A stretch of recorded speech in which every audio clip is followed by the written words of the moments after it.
Alors là, on va voir aussi un élément très important dans les écritures comptables, à savoir, c'est, du coup, les opérations intracommunautaires, d'accord? Qui sont devises et parfois, voilà quoi. Donc, ça, c'est très important de savoir, il y a une particularité dessus, d'accord?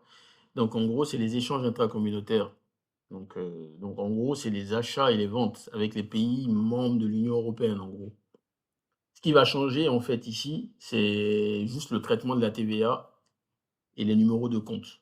D'accord, voilà, qui indiquent, que nous avons un échange intracommunautaire. Voilà, donc en gros, c'est les achats et les ventes entre les membres des pays de l'Union européenne. Ce qui va changer, du coup, c'est la on va faire la différence avec la TVA et les numéros de compte, quoi. Voilà, donc par exemple, ici, on va rajouter un 02, enfin bref, on va voir là, par exemple, ici, on va voir le cas de la livraison intracommunautaire, donc ou vente, d'accord? Et l'acquisition intracommunautaire ou achat. Donc c'est la vente entre les pays des membres de l'Union européenne, achat entre les pays des membres de l'Union européenne. Comment ça se passe? Donc là, dans ce cas-là, le vendeur, il a connaissance en fait du numéro d'identification. On va voir le cas où le vendeur, du coup, a connaissance du numéro intracommunautaire, d'accord, de l'acheteur. Donc là, on va prendre ce cas-là, l'entreprise Bouquet qui vend. Donc là, c'est le cas, c'est une facture. À gauche, c'est toujours le vendeur. À droite, en bas, c'est l'acheteur. D'accord? Donc l'entreprise Bouquet vend à l'entreprise Risotti des assiettes. D'accord? Donc il y a les mentions de la facture, comme on l'avait dit tout à l'heure, dans une vidéo précédente. On a la date de la facture, le numéro de facture, le libellé, le montant hors taxe ou pas, le montant hors taxe et le TTC ou pas. Donc là, on va comptabiliser du coup, ça c'est la facture. Du coup, on va passer au journal, d'accord? Avant de les contenter, après avoir fait les contenter. Donc là, on passe au journal. Donc on débite le compte 411, OK? Là, il n'y a pas de TVA, sur la facture, d'accord? Donc l'entreprise vend à un membre de l'Union européenne, d'accord? Donc là, pas de TVA sur la facture. L'entreprise doit mentionner exonéré de TVA. Donc sur la facture, il doit y avoir la mention exonéré de TVA. D'accord? Donc, donc dans le journal, on va débiter le compte 411 et on va créditer le compte 707.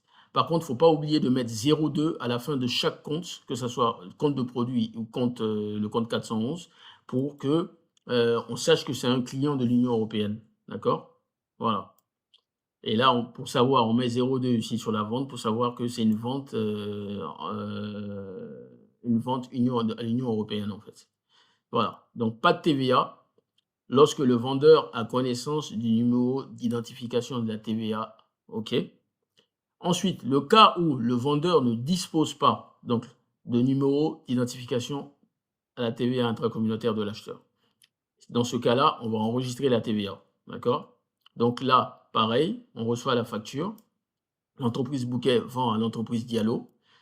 Donc, il a des assiettes, mais elle n'a pas connaissance du numéro intracommunautaire, le numéro d'identification à la TVA intercommunautaire de l'acheteur, donc de l'entreprise Diallo. Donc, l'entreprise Diallo n'a pas communiqué. Elle n'a pas connaissance, l'entreprise Bouquet n'a pas connaissance de ce numéro-là de l'entreprise Diallo. L'entreprise Bouquet n'a pas connaissance du numéro d'identification de la TVA intercommunautaire de l'entreprise Diallo. Donc, elle va enregistrer dans sa comptabilité l'entreprise Bouquet la vente suivante. Elle va débiter le compte 411, donc le hors taxe, d'accord? Elle va prendre, elle va prendre la vente, le compte de produit 707, ne pas oublier de mettre 0202 à chaque fois, d'accord? Donc 707, on va créditer ça, d'accord? Ensuite, la TVA, on va du coup l'enregistrer puisqu'on a, il n'avait, l'entreprise Bouquet n'avait pas connaissance du numéro intracommunautaire. Donc, elle va enregistrer la TVA au crédit et le TTC, d'accord, les 480, le compte 411, d'accord. On n'oublie pas de mettre 02 pour savoir que c'est une vente Union européenne, un client Union européenne, d'accord. On le fait que sur le client et sur le compte de produit, ok? Pas sur la TVA. Là, ça reste identique. Et voilà, donc du coup, on a notre enregistrement.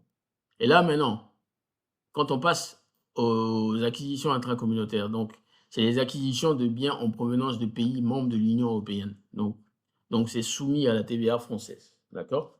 Donc, cette fois-ci, c'est l'entreprise Diallo qui vend à l'entreprise Fernandez. Donc, l'entreprise Fernandez achète à l'entreprise Diallo des casseroles. D'accord? Donc, qu'est-ce qui se passe dans ces cas-là? Le fournisseur, il n'y a pas de TVA sur la facture.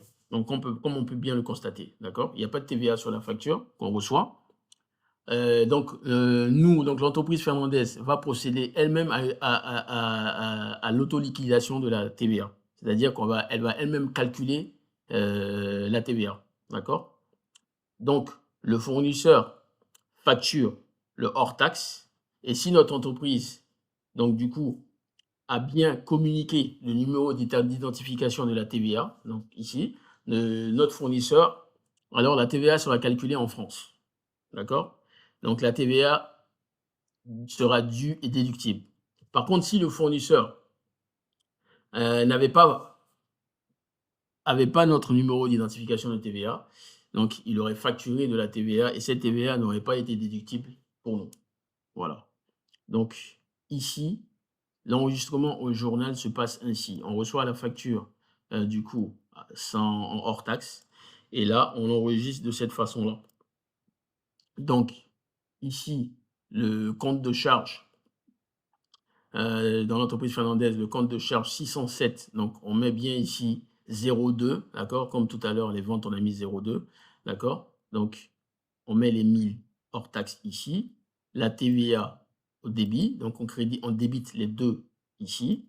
Ensuite, la TVA intracommunautaire, on la met au crédit, d'accord? Et le 401 fournisseur en Union européenne, donc on met 0,2 pour bien savoir que c'est un fournisseur Union européenne. On le crédite également. Donc là, c'est parfaitement équilibré. Débit égal à crédit. D'accord? Donc ça se passe comme ça au niveau de l'acquisition de biens en provenance des pays de l'Union européenne. D'accord? Voilà.